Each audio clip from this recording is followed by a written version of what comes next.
Lawmaker helping parents address their concerns. TESS. The National Child Care Association review of Kansas laws ranked the state 47th. Some lawmakers agree daycare regulations are too lenient. The laws haven't been updated in almost 20 years. Some parents who suffered tragic losses want to see change. Ever since 13-month-old Lexi died in 2004, her parents have been on a mission to change the current law. It says children must be within sight or sound of the daycare provider.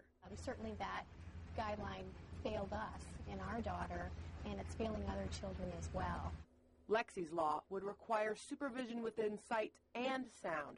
And since 20 children have died in the last 3 years in home daycare in Kansas, lawmakers are paying attention. We have that on our back now.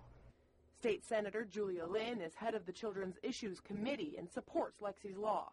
We feel that that would tighten it up to the point where there's some accountability. Another concern is registered daycares, which don't have home inspections unless there's a complaint. Licensed providers get inspected every year, something many parents don't even know. So they're believing that there's a certain quality there, that there are certain regulations in place, and that their child will be safe. And unfortunately, that's not always the case.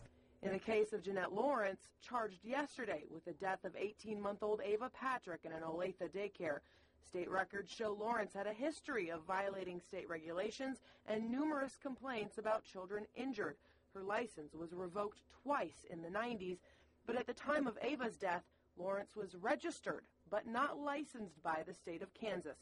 But Senator Lynn says any law change must strike a balance. I think what we don't want to do as a state is to over-regulate an industry. However, these are our children.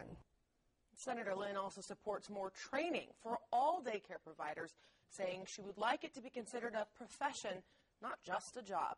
TESS KOPPELMAN, Fox 4 News.